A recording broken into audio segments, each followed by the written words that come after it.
Good morning. आजच्या या कार्यक्रमासाठी आपल्या रयत शिक्षण संस्थेच्या मॅनेजिंग काउन्सिलच्या सदस्या आणि अध्यक्ष असलेल्या सन्माननीय मीनाताई, या कॉलेजचे प्राचार्य निंबाळकर सर, प्रमुख अतिथी म्हणून आलेले आमचे स्नेही मित्र आणि प्रसिद्ध उद्योजक किशोरांना निर्मळ चव्हाण साहेब, सर्व प्राध्यापक वर्ग, जमलेल्या विद्यार्थी मित्रांनो आणि मैत्रिणींनो, त्याचबरोबर आमच्या अवताडे ताई, काल त्यांनी माझं दुपारी व्याख्यान ऐकलं नगरला. काल मराठा उद्योजक लॉबी समोर माझं दुपारी व्याख्यान होतं. रात्री आर्किटेक्ट इंजिनियर्स असोसिएशनचं एक व्याख्यान होतं. तर त्यांनी मला फोन केला की मला यायचंय, इथे येऊ देतील का? म्हटलं मीच पाहुणा म्हणून चाललोय, मलाच माहित नाही. परंतु सरांना विचारलं, म्हटलं सर आम्ही असं नाहीये, येऊ द्या बरं का, काही प्रॉब्लेम नाही. तर त्या अवताडे ताई आणि विद्यार्थी मित्रांनो, जरा व्यवस्थित बसा. बसलेलेच तुम्ही, एकदम ताट बसा जरा, एकदम. हा, ओके. आता थोडं जरा यासाठी की तुम्हाला 40 मिनिटं ऐकायची सवय असेल, एक पिरियड जरा माझ्याकडनं थोडं मागं पुढं झालं तर थोडं सांभाळून घ्या. नाही तर मग तुम्ही नाही, पण मागचे कुणीतरी बोट वर केलं तर मी म्हणून संपलाय आपला पिरियड. पण तसं होऊ देणार नाही, तुम्हाला बोर होऊ देणार नाही अशी माझी इच्छा आहे. की ज्या कर्मवीरांनी 100 वर्षापूर्वी ज्या रयत शिक्षण संस्थेची स्थापना करून खऱ्या अर्थाने म्हणजे ग्रामीण भागातील विद्यार्थ्यांना एक व्यासपीठ दिलं आणि 5 पिढ्या घडवल्या. 1, 2, 3 नाही, महाराष्ट्रातल्या कानाकोपऱ्यात मी जातो अनेक कॉलेजवरती, तर तेव्हा या 5-5 पिढ्या या रयतनी घडवलेल्या आहेत. आणि कमवा आणि शिका, ग्रामीण भागातील विद्यार्थी आहेत त्या. आणि म्हणून खऱ्या अर्थाने वंदन करतो त्या कर्मवीरांना, पद्मभूषण डॉक्टर कर्मवीरांना. आज खूप भाग्याचा दिवस आहे की आज एक महान विभूतींचा जन्मदिवस आहे. एक राजमाता जिजाऊंना वंदन करतो. आणि आत्ताच सरांनी सांगितलं तसं की आज स्वामी विवेकानंदांचा जन्मदिवस आहे. आपल्या देशामध्ये स्वामी विवेकानंदाचा जन्मदिवस हा युवक म्हणजे आपला राष्ट्रीय युवक दिन म्हणून साजरा करतो ते सगळं तिथं. आणि म्हणून त्यांनाही मी वंदन करतो आणि तुम्हालाही वंदन करतो की तुम्ही आता थोडा वेळ बसणारच ऐकणार आहात. तर यामधनं तुम्ही ऐकून काहीतरी त्यामधनं घ्यावं आणि तुमच्या जीवनात पुढं काहीतरी करावं, असा या मागचा उद्देश आहे, बाकी काही नाहीये. आणि म्हणून की खऱ्या अर्थाने मला असं वाटतं की स्वामी विवेकानंदाबद्दल थोडंसं बोलू इच्छितो. कारण आज मी अनेक ठिकाणी स्वामी विवेकानंदांवर लेक्चर देतो, पण आज तुमच्याशी मला वेगळ्या विषयावर बोलायचंय. पण संदर्भ स्वामी विवेकानंदाचा असल्यामुळं तिथं की स्वामी विवेकानंदाचा जन्म अत्यंत मध्यम गरीब कुटुंबात झाला. हे बाळ म्हणजे विलक्षण होतं, म्हणजे काहीतरी वेगळं करण्याचं होतं ते सगळं. आणि म्हणून त्यांचा जन्म 12 जानेवारी 1863 साली झाला. आणि 4 जुलै 1902 रोजी ते आपल्याला सोडून गेले. फक्त 39 वर्ष जगले ते. पण ते गाजले कशामुळं तुम्हाला मला माहित का झालं? तर 11 सप्टेंबर 1893 रोजी शिकागोमध्ये, अमेरिकेतील शिकागो येथे धर्म परिषद झाली होती. आणि त्या परिषदेला आपल्या भारतातर्फे ते रिप्रेझेंट करत होते. त्यांचं जे भाषण झालं म्हणजे ते त्यातलं एक वाक्य तुम्हाला माहितच असेल तिथं, किंवा म्हणजे माझ्या अमेरिकन बंधू आणि भगिनींनो, एकच वाक्य आणि इतक्या टाळ्या झाल्या, 2 मिनिटं टाळ्या वाजत होत्या, स्टँडिंग ऑडिशन मिळाली तिथं सगळं ते. आणि हे वयाच्या 30व्या वर्षी घडलं. त्यांचं वय 30 वर्ष होतं. त्यानंतर फक्त 9 वर्ष जगले, 39व्या वर्षी ते गेले. परंतु त्यांचं नाव एवढं जगामध्ये झालं, युवकांसाठी इतके प्रेरणादायी आहेत ते. तुम्ही कदाचित त्यांचं आत्मचरित्र वाचलं असेल, नसलं वाचलं तर वाचावं, कारण यासाठी की म्हणजे तुम्हाला त्यामधनं दिसेल. परंतु त्यांच्याबद्दल मला सांगायचं की ते काय सांगत होते, सरांनी आता सांगितलेलंच आहे. पण तुम्ही या कारणाने ऐकून त्या कारणाने बऱ्याच गोष्टी आपल्याला कळतं पण वळत नाहीये. म्हणून इथून पुढं कोणाचं व्याख्यान असेल, प्रवचन असेल तर असं मोकळं नाही येतं आपण, म्हणजे कीर्तनाला तमाशाला गेल्यासारखं असं जायचं नाही, मान हलवायची नाही. ते एक पेन कागद वही. आता म्हणजे सर बोलत असताना मॅडम काही गरज आहे का त्यांना? वयाच्या 82व्या वर्षी त्या टिपणं करीत होत्या त्या. म्हणजे ते बघा त्यांनी किती टिपणं केले त्याच्यावरती लक्षात घ्या त्या. मग त्यांना गरज आहे का? हे त्यांच्यासाठी चाललंय का? हे चाललंय तुमच्यासाठी. मग तुम्हालाही कळायला नको का? फक्त ऐकून चालणार नाही तर लिहायची सवय लावा. कारण असं म्हणतात 100 बका 1 लिखा. काय 100 गोष्टी बडबड करणं लिहिणं म्हणून पेन कागद वही जर आणलं तर एखादं वाक्य एखादी गोष्ट जर आपल्याला आवडली पट्टीशी लिहून घ्यायची, घरी गेल्यावर ती आपल्या भाषेत इलिब्रेट करायची आणि ते नंतर काय करायचं की त्याचा योग्य वेळी त्याचा उपयोग करायचा तिथं, बरोबर आहे. तर स्वामी विवेकानंद जेव्हा लहान होते, म्हणजे चुनूक कशी असते तिथं, तर ते एकदा शाळेत असताना ते नेहमी सांगायचे ते की ते मी नेहमी सांगतो की तुम्ही शिक्षणाबरोबर ज्ञान घ्या. आता शिक्षणाबरोबर ज्ञान घ्या, हे शिक्षण म्हणजे काय, ज्ञान म्हणजे काय, दोघात फरक आहे. म्हणजे फरक असा आहे की तुमच्याकडे पास व्हायला किती मार्क लागतात, 35 मार्क किंवा 50 लागत असतील, 35 लागतात तिथं. म्हणजे 35 मार्क पडले की तुम्ही पास झाले, म्हणजे तुम्ही शिक्षित झाले, बरोबर आहे ना. पण शिक्षित 35% झाले, व्हॉट अबाउट 65%, उरलेल्या 65%चं काय.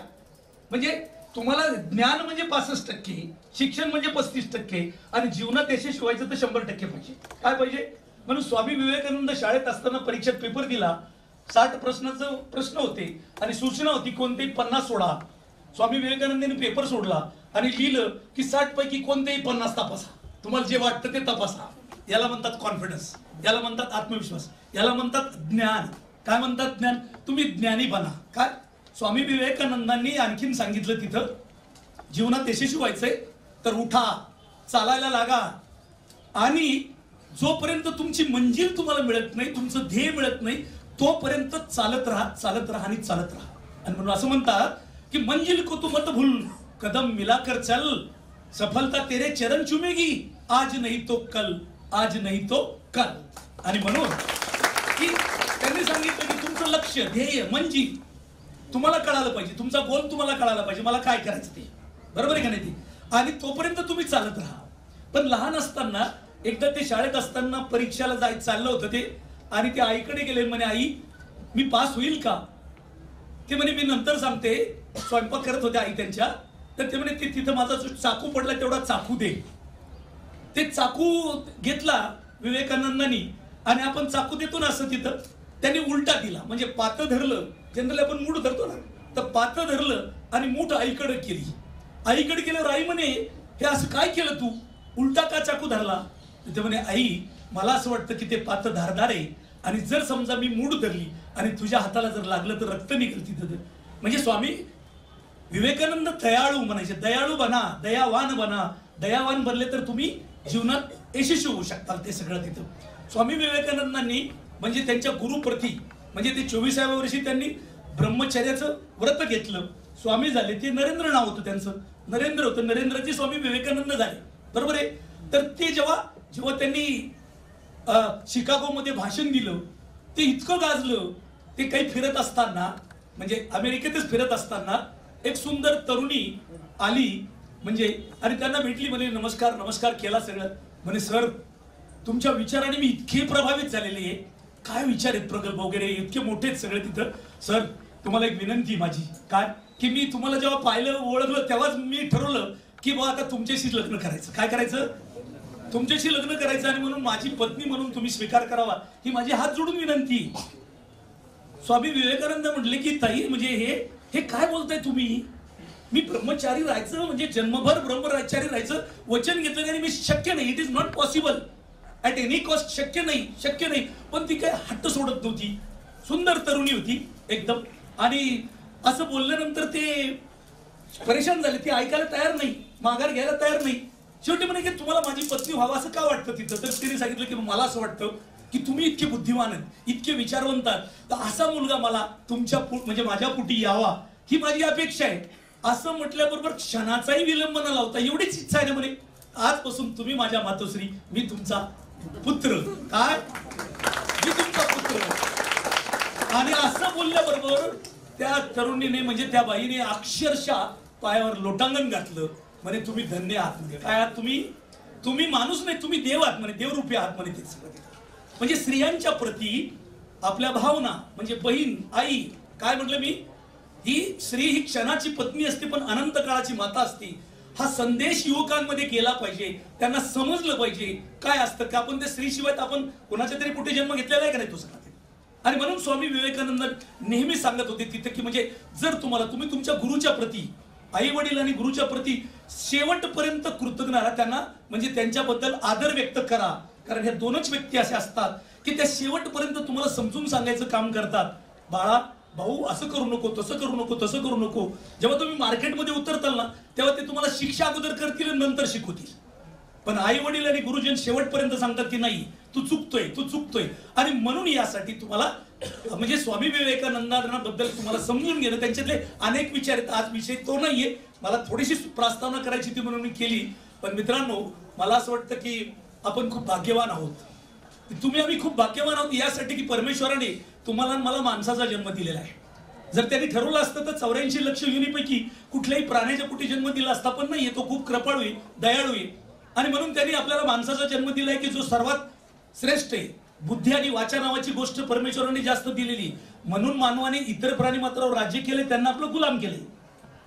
आजही विज्ञान युगामध्ये 2-5% मुलं अपाईज, अपंग म्हणजे अंध पांगळे जन्माला येतात. त्यांचा काहीच दोष नसतो. का असतो काही दोष त्यांचा? पण तुम्हाला परमेश्वराने 2 हात 2 पाय 2 डोळे सगळं दिलेलं आहे. काय कमी नाही, काहीच कमी नाही.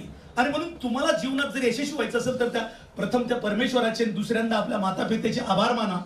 जन्म झालेला ही गोष्ट जितकी खरी आहे तितकंच मृत्यू येणार तीही गोष्ट खरी आहे. जन्म आणि मृत्यू याच्या मधल्या काळाला जीवन असे म्हणतात. कोण किती वर्ष जगला त्यापेक्षा तो कसा जगला हे अत्यंत महत्वाचं आहे. आणि म्हणून तुम्हाला जर जीवनात यशस्वी व्हायचं असेल तर एक साधा मंत्र मी नेहमी सांगत असतो. माझ्या या पुस्तकामध्ये अनेक वेळा आलेला आहे तो सगळा, की तो मंत्र असा आहे की स्वतःला ओळखा. हु ॲम आय, मी कोण आहे, माझा जन्म कशासाठी झालाय आणि मरण्यापूर्वी मला काय करायचे. पहिली 3 गोष्टी, 3 मंत्र आहे तर ती पहिली गोष्ट की स्वतः ओळखा, मी कोण आहे. दुसरी गोष्ट अशी की आवडीचं क्षेत्र निवडा. आता तुम्हाला चान्स आहे आवडीचं क्षेत्र निवडायला किंवा मिळालेल्या क्षेत्रात आवड निर्माण करा. आणि तिसरं की तुमच्या क्षेत्रामध्ये तुम्ही उत्तम आणि प्रतिभावंत बना. तुम्ही यशस्वी होण्याच्या रस्त्यावर चालायला लागलात एक ना एक दिवस निश्चित यशस्वी झाल्याशिवाय राहणार नाही. आणि म्हणून यासाठी की हे समजून घ्या. आणि हे समजून घेतल्यानंतर आज जी परिस्थिती आपल्या पुढे आहे, आज आपल्या देशामध्ये म्हणजे सगळ्यात मोठा युवकांच्या समोर जर कुठला प्रश्न असेल तर तो बेरोजगारीचा आहे, बेकारीचा आहे, अनएम्प्लॉयमेंटचा आहे. तो किती मोठा आहे तो, याचं कारण असं की सरकार सगळ्यांना नोकऱ्या देऊ शकत नाही. त्यामुळे तुम्हाला तुमच्याच पायावर उभं राहायचंय, तुम्हाला तुमचाच मार्ग शोधायचा आहे. म्हणजे सगळेच जर आपण सरकारकडे नोकऱ्या मागायला तर इट इज नॉट पॉसिबल ते सगळं तिथं लक्षात का. आणि नोकऱ्या म्हणजे सरकारी फक्त म्हणजे 14% नोकऱ्या सेंट्रल आणि स्टेट मिळून म्हणून प्रोव्हाइड करते. तर व्हॉट अबाउट 86%? उरलेले शान्स त्यांना काहीतरी करावंच लागेल ना. म्हणून ते करायचं तर आजपासून तो जर विचार करा, आजपासून जर आपण आपलं क्षेत्र निवडलं आणि त्या क्षेत्रामध्ये जर आपण उत्तम प्रतिभावंत बनलो तर आपण जीवनात यशस्वी होणारच आहेत ते. आणि म्हणून अनएम्प्लॉयमेंट पेक्षा तुम्हाला सांगायचं की अंडर एम्प्लॉयमेंटचा प्रॉब्लेम जास्त मोठा आहे. आता तुम्ही म्हणता अनएम्प्लॉयमेंट आणि अंडर एम्प्लॉयमेंट म्हणजे काय. मी 1 महिन्यापूर्वी गव्हर्नमेंट इंजिनिअरिंग कॉलेजला गेलतो. तिथं सगळे इंजिनियर आहेत तिथं, कारण इंजिनिअरिंग इथं जो कॉमर्स येतं मला खूप आनंद वाटला की मी सगळ्यांना सांगतो की तुम्ही कॉमर्सला जा. पण ग्रामीण भागातले मुलं काय येतं म्हणजे BA करतात काय, आणि आमच्या मराठवाड्यात तर म्हणतात की BA म्हणजे बेकार आणि MA म्हणजे मोकार. ही बेकार आणि मोकार शाळे मागे येतं. कशा मागे येतं, MA झालेले काय करतात त्या डिग्रीला. म्हणजे तर तुम्ही कॉमर्स करताय. मला खूप आनंद वाटला जेव्हा निंबाळकर सरांनी मला सांगितलं की आमचं स्पेशली मी तर पाहिले अनेक कॉलेज पाहिले, पण म्हणजे हे CD जैन कॉमर्स कॉलेज आहे हे पहिलं असं कॉलेज आहे की तिथं फक्त तुम्ही सगळे कॉमर्सचे स्टुडंट आहात. आणि म्हणून तुमचं फ्युचर अतिशय ब्राईट आहे. तुम्ही फक्त त्यासाठी पॉझिटिव्ह ऍटिट्यूडनी त्याच्याकडे बघणं गरजेचं आहे. ते तर अनएम्प्लॉयमेंट अंडर एम्प्लॉयमेंटचा प्रॉब्लेम की आज इंजिनियर व्हा, MBA व्हा म्हणजे काय पगार बिगार मिळत नाही. म्हणजे इंजिनियर झालेला 10,000 रुपये पगारावरती नोकरी करावी लागते. तिथं एक इंजिनियर झाला आणि त्याला 10,000 रुपये पगारावर नोकरी मिळाली. कुठेतरी नोकरी मिळाल्यानंतर तो काय 10,000 काय कार मेंटेन करू शकतो का. मग त्याने एक सेकंड हँड मोटरसायकल घेतली आणि तो चालायचा. चालता चालता ती बंद पडली. मग असंच एक झाडाखाली एक फिटर बसला होता. तिथे गेलं, त्याला लावली तिथे गाडी आणि म्हणे फिटर ती आपली गाडी दुरुस्त करते. म्हणे करतो सर. ते म्हणे 1 तास 2 तास लागतील. केली. आल्यावरती ते म्हणे झाली का. म्हणे हो झाली. झाल्यानंतर गाडी चालू करून पाहिली. किती पैसे झाले. ते म्हणे 1000 रुपये. काय म्हणला. म्हणे 1000 रुपये. अरे मी इंजिनियर असून मला 10,000 रुपये पगार आहे आणि तू साधा फिटर असताना तुला 1000 रुपये मागतो. तो म्हणे सर, आता ते इंजिनियर होते ना. सर तुम्ही म्हणता ते खरं आहे, पण मी जेव्हा इंजिनियर होतो ना तेव्हा मलाही 10,000 रुपये पगार. काय म्हणजे ते इंजिनियर पेक्षा तो फिटर भारी आहे, कारण स्किल डेव्हलपमेंट. लक्षात आलं का. आमच्या हॉटेलला जो सिक्युरिटी वॉचमन आहे त्याला 15,000 रुपये पगार आहे. अंडर, मी काय म्हटलं की अनएम्प्लॉयमेंट आणि अंडर एम्प्लॉयमेंट. आता सगळ्यात मोठा प्रश्न आहे तो अंडर एम्प्लॉयमेंटचा. नुसते डिग्रीची भिंडोळे घेऊन तुम्ही मार्केटमध्ये गेले तर कुणी विचारणार नाही तुम्हाला तिथं. त्यामुळे तुम्ही तुमचं स्किल काय डेव्हलप केलेलं आहे हे फार महत्वाचं आहे.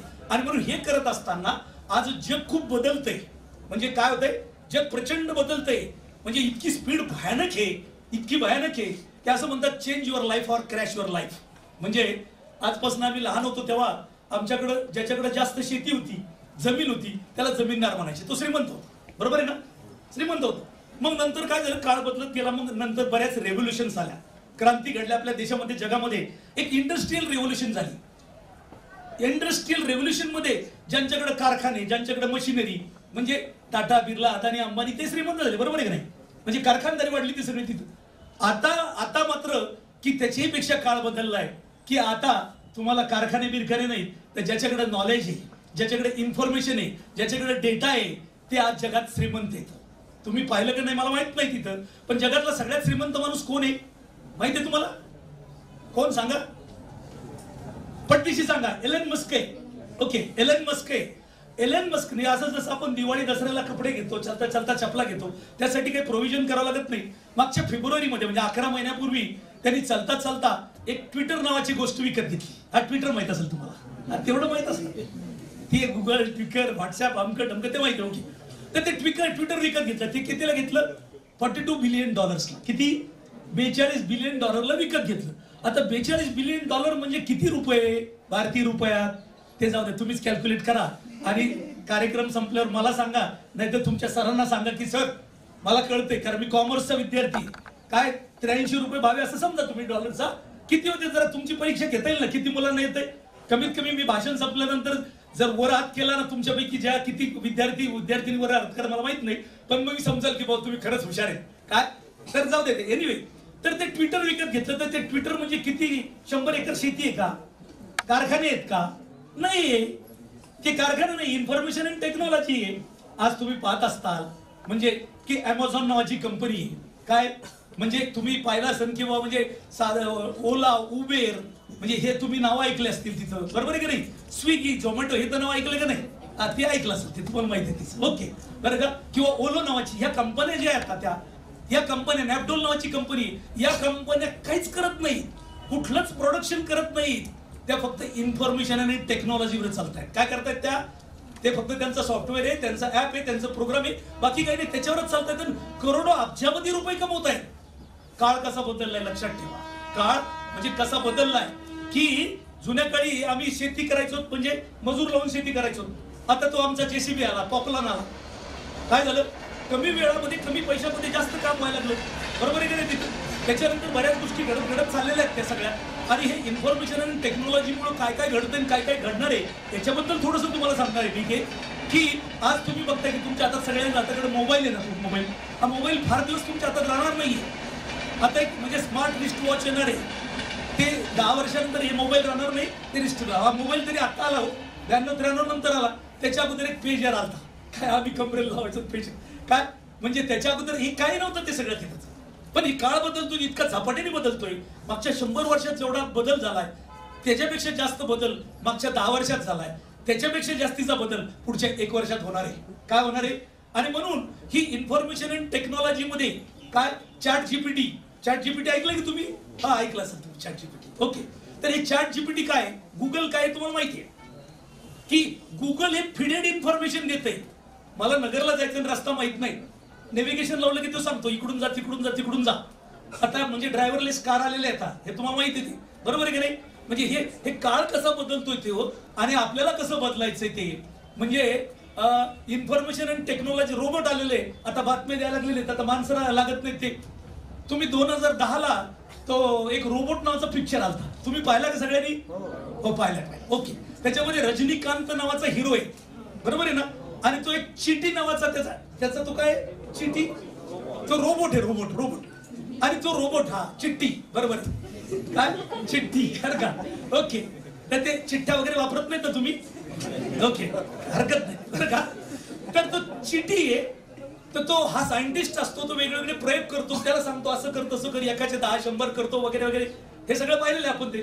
पण हे करत असताना रजनीकांतचा तो सायंटिस्ट असताना त्याचा एक साईड बिझनेस असतो आणि तो साईड बिझनेस असतो ऐश्वर्या रायवर प्रेम करणे हा त्याचा साईड बिझनेस असतो. हे करत असताना तो चिठी बघत असतो, सगळं पाहतो पाहतो पाहतो ऑब्झर्व करतो आणि पिक्चर समजा तो रजनीकांतला म्हणतो तू सरक बाजूला आणि तिला म्हणतो की मला तुझ्याशी लग्न करायचं म्हणतो ना. असं म्हटल्यावर ती म्हणते ए पागल झाला का काय, अरे तू मशीन आहे, रोबोट आहे, यंत्र आहे, मी माणूस आहे, मला भावना येतात, मन आहे वगैरे वगैरे. तो ऐकतो का? ऐकत नाही तो सगळं तिथे. आता बाकीच्या लोकांना आपल्या सर्वसारख्या माणसाला काय वाटलं माहितीये का, चल हे डायरेक्टर लोक काही दाखवतात, असं कुठं होत असतं का, असं कुठं होतं का? पण होतंय. इन्फॉर्मेशन अँड टेक्नॉलॉजी 1985 साली अमेरिकेत एक पिक्चर आलता आणि आपल्याकडे खूप उशिरा येतो तो. अमेरिकेत पिक्चर आलता तो आणि तो पिक्चर असं होतं की त्यातली हिरो हिरोईन हे रोबोट असतात तिथं आणि मग ते पुढे ते प्रेम करतात, लग्न करतात आणि त्यांना बरेच डझनभर मुलं होतात. डझनभर नाही होत पण मुलं होतात. तर बाकीचे लोक म्हणले काय पागलपणा दाखवलाय सगळं, असं कुठं होत असतं का ते? Now it is fact. आता असेही मुलं जन्माला येऊ घातलेले तर काळ बदललेला आहे तो, त्यामुळे आपल्याला काळाबरोबर बदलणं गरजेचं आहे. तो चॅट जीपीटी जी आहे, मी काय म्हटलं तिथं की गुगल पेक्षा किती फास्ट आहे. गुगल आलं तेव्हा त्यांना 10 बिलियन सबस्क्रायबर व्हायला 9 महिने लागले आणि चॅट जीपीटीला फक्त 5 दिवस लागले. काय म्हणजे किती झपाट्याने बदलते, लक्षात घ्या. काळ किती बदलतोय, तुम्हाला त्या काळाबरोबर बदलायचंय. या चॅट जीपीटी मुळे किंवा आयटी मुळे, या कृत्रिम बुद्धिमत्तेमुळे, इन्फॉर्मेशन म्हणजे आर्टिफिशियल इंटेलिजन्स मुळे पुढच्या 5-7 वर्षात 30 कोटी नोकऱ्या जाणार आहेत. किती? आता तुम्हाला अजून नोकऱ्या लागायच्यात पण जाणार आहेत त्या. म्हणजे जाणार आहेत याचं कारण असं आहे की खूप काळ बदलतोय. म्हणजे तुम्ही पाहिलं असेल की शिक्षणामध्ये प्रचंड बदल होतोय, प्रचंड. फळू काय कागद खडू वामक डमक आता ते आउटडेटेड व्हायला लागले तिथं. बायजूस झालेलं आहे. अलेक्सा म्हणजे किती येते, अलेक्सा घ्या किंवा ती काय चेरी का फिरी ती तिला म्हणलं की ती लगेच टीव्ही बंद करते ऑफ करते का नाही. ते सगळं हे सगळं AI. काय सगळं AI. मी जरा थोडासा अडाणी माणूस आहे त्यामुळे समजून घ्या जरा, म्हणजे उगाच मला नावं ठेवू नका तुम्ही बरं का. तर त्यामुळं की ते यांनी सांगितलेलं, ॲलन मस्कने सांगितलेले की हे काळ म्हणजे हे जेवढी चॅट जीपीटी जेवढी फायद्याची तेवढी तोट्याची, त्याला विरोध होतोय. शिक्षणावरती त्याचे विपरीत परिणाम होणार. आता कॉप्या कशा करायला लागले तुम्ही बघतो ना, स्मार्ट लोक काय करायला लागले ते. म्हणजे ते हे जेवढं फायद्याचं तेवढं तोट्याचं आहे ते, कारण ते मशीन आहे. अमेरिकेने एक ड्रोन बनवला, स्मार्ट ड्रोन बनवला आणि तो स्मार्ट ड्रोनला सांगितलं की तू दुश्मनावरती नजर ठेवायची. 55,000 फुटावर सोडला आणि तुला जो कोणी विरोध करील, काय करील, जो विरोध करील त्याला शूट करून टाकायचा. केला, सोडला. पण ते शेवटी माणूस ऑपरेट करतो त्याला, ज्यांनी तयार केला ऑपरेट करतो, त्याला वाटलं काहीतरी गडबड झालेली म्हणून त्याने सांगितलं थांब थांब थांब थांब थांब. त्याला थांबण्याचा इशारा दिल्याबरोबर त्याने तोंड फिरवलं, ज्यांनी बनवलं त्यालाच मारून टाकलं तिथं. कारण ती मशीन आहे, त्याला काही कळत नाही, त्याला काही भावना नाही त्या. लक्षात आलं का ते? म्हणजे त्यामुळं त्याला विरोध पण होतोय तो सगळा तिथं. पण आता काळाबरोबर चालायचं म्हणलं आपल्याला थोडं समजून घ्यावं लागेल, पुढे जावं लागेल तिथं. आणि म्हणून नवीन नवीन स्किल्स डेव्हलपमेंट करावं लागतील तुम्हाला. आता अकाउंट्स रायटिंग घ्या, सगळं वकील घ्या, डॉक्टर घ्या, हे सगळं तुम्ही सांगणार आहे. तुम्ही खाल्लं किती, कॅलरीज किती घेतल्या, कॅलरीज किती जळाल्या, हे सगळं ते रिस्ट वॉच तुम्हाला सांगणार आहे. आणि म्हणून तुम्ही खूप भाग्यवान आहात की अशा काळामध्ये तुम्ही एंट्री करत आहात की जग इतकं ओपन होतंय सगळं. पण त्यासाठी तुम्हाला स्वतःला फक्त ओळखणं, स्वतःला ओळखून घेणं गरजेचं आहे असं मला वाटतं तिथं. आणि म्हणून यासाठी बाकीचं काही करण्यापेक्षा करण्याबरोबर तिथं की तुम्हाला जर जीवनात यशस्वी व्हायचंय तर यश म्हणजे काय, सक्सेस म्हणजे काय. सक्सेस म्हणजे फक्त करोडो रुपये कमवणं नाही, तर यशस्वीतेची व्याख्या विचारवंतांनी 4 वाक्यात केलेली आहे. कौटुंबिक यशस्वीता, व्यावसायिक यशस्वीता, सामाजिक यशस्वीता आणि शारीरिक यशस्वीता. कुटुंबामध्ये तुम्ही जो रोल निभवता तो 1 नंबरचा निभवा. व्यावसायिक यशस्वीता म्हणजे एकही साधे सबसदे, ज्या क्षेत्रात जायचं आवडीच्या क्षेत्रामध्ये जा आणि त्या क्षेत्रामध्ये टॉपर बना. 97% लोक पैशाच्या मागे पळतात, पण पैसा मात्र उरलेल्या 3% लोकांच्या मागे स्वतःहून पळत असतो. कारण जे पैशासाठी काम करत नाही ते पॅशन म्हणून काम करतात. काय करतात तिथं, तर तुम्ही पॅशन म्हणून काम, तुम्हाला 3% द्यायचं असलं तर हे करणं अत्यंत गरजेचं आहे असं मला वाटतं तिथं. त्याला एकही साधे सबसदे, एक साधलं की सगळं साधतं. सचिन तेंडुलकरची बॅट चालली, PT उषा बोल्टचे पाय चालले, लता मंगेशकरचा कंठ चालला, माधुरी दीक्षित, अमिताभ बच्चन यांची अदाकारी चालली, शरद पवार साहेब, नरेंद्र मोदी साहेब यांचं समाजकारण राजकारण चाललं, टाटा बिर्ला अदानी अंबानी यांची उद्योजकता चालली. त्यांनी एक क्षेत्र निवडले, त्या क्षेत्रात टॉपर गेले. काय कमी आहे त्यांना? उद्या सचिन तेंडुलकर, माधुरी दीक्षित किंवा कोणी किंवा पवार साहेब म्हणा किंवा मोदी साहेब इथं आले, तुमच्या घरी आले तर तुम्ही त्यांच्याकडनं पैसे घेणार का? नाही घेणार. त्यांच्या बाजूला उभा राहून फोटो काढतो आपण, प्राऊड फील होणार ना दुसरं. काय केलं त्यांनी? एक क्षेत्र निवडलं आणि टॉपर बनले. तुम्हालाही काय करायचं? एक क्षेत्र निवडायचं आणि काय करायचंय? टॉपर बनायचंय. टॉपर बनले की एकही साधे सब साधे, मान सन्मान पैसा प्रतिष्ठा सगळं पाठीमागे येतं. मागायची गरज लागत नाही, मागून तर मिळत नाही. मागे तो न मिले भीक और न मागे तो मिले मोती. काय मागून काही मिळणार नाही, न मागता मिळालं पाहिजे. त्यासाठी आपली एबिलिटी, आपली कॅपॅसिटी आपली तयार करणं फार गरजेचं आहे. कारण हे ओपन मार्केट आहे. म्हणून यासाठी तुम्हाला ॲटिट्यूड, यशाचा त्रिकोण असतो. काय असतो? त्रिकोणाला 3 बाजू असतात ना, तर तसे सक्सेसचे ट्रायंगल आहे. सक्सेस ट्रायंगल आहे. पहिली बाजू म्हणजे त्याला नॉलेज म्हणतात, ज्ञान म्हणतात. दुसरी म्हणजे स्किल्स, म्हणजे कौशल्य. तुम्हाला कौशल्य डेव्हलप करावं लागेल. डिग्री काही त्याला फायदा नाही. त्या क्षेत्रातली कौशल्य किती, तुमच्याकडे स्किल किती आहे याच्यावरती ती. ह्या 2 बाजू झाल्या. आणि तिसरा जो येतो त्याला म्हणतात ॲटिट्यूड. काय? ॲटिट्यूड म्हणजे दृष्टिकोन. तुमचा दृष्टिकोन कसा आहे? तुम्ही किती सकारात्मक आहेत का नकारात्मक आहे, हे फार महत्वाचं आहे. हेही समजून घेणं अत्यंत गरजेचं आहे. तिथं एक ॲटिट्यूड इज एव्हरीथिंग नावाचं एक पुस्तक आहे. फार छोटं आहे. तुम्हाला जर मिळालं तर नक्कीच वाचा. 100 पानाचं आहे. जेफ किलर त्याचा रायटर आहे. मला खूप आवडलं तिथं. त्याच्यात 3च मोठे मोठे चॅप्टर येतं. 3 गोल्डन स्टेटमेंट येतं. आता ते स्टेटमेंट लक्षात ठेवा, कारण तुम्ही वही कागद नाही आणला, नाही तर आणला असता तर लिहिला असता तो. ते स्टेटमेंट असे, पहिलं स्टेटमेंट असं की success begins in head, so think right. यशाची सुरुवात त्या मस्तकातून होते. कुठून होते? मस्तकातून होतं. युद्ध अगोदर मनाने जिंकावं लागतात, नंतर शरीराने जिंकावं लागतात. तुम्हाला माहिती आहे बरोबर आहे. बाजीप्रभू देशपांडेंचं सर उडवल्यावर त्यांनी 5-50 लोकांना मारला असं सांगतात तिथे. का? कारण ते इथून पेटले होते तिथे. बरोबर आहे का नाही? तर त्यामुळे success begins in head, so think right. दुसरं वाक्य, your words decide your personality and character. काय? तुमचे शब्द हे तुमचं चरित्र आणि चारित्र्य दाखवत असतात, म्हणून ते चांगलं. आणि तिसरं काय की your action produces result, so act purposefully. तुमची प्रत्येक कृती ही काहीतरी रिझल्ट देत असते. त्यामुळे प्रत्येक कृती ही कशी असली पाहिजे? पर्पजफुली असली पाहिजे. बरोबर आहे की नाही? काहीतरी असलं. तुम्हाला इथं कशासाठी बोलवलंय? काही काम धंदा नव्हता म्हणून बोलवलं का? सरांनी मला सांगितलं की सर तुम्ही या, आमच्या विद्यार्थ्यांशी बोला. का? मलाही काय काम नव्हतं, तुम्हालाही काम नव्हतं, म्हणून आलोत का? पण काही पर्पज आहे त्याच्या पाठीमाग. ज्या पर्पजने आलात आता इथं बसलेत, पण काय आईने काय केलं असेल बरं जेवायला आज? म्हणजे तिकडे जर तुमचं मन पडत असेल तर पालत्या गाड्यावरती सोडून द्या ते.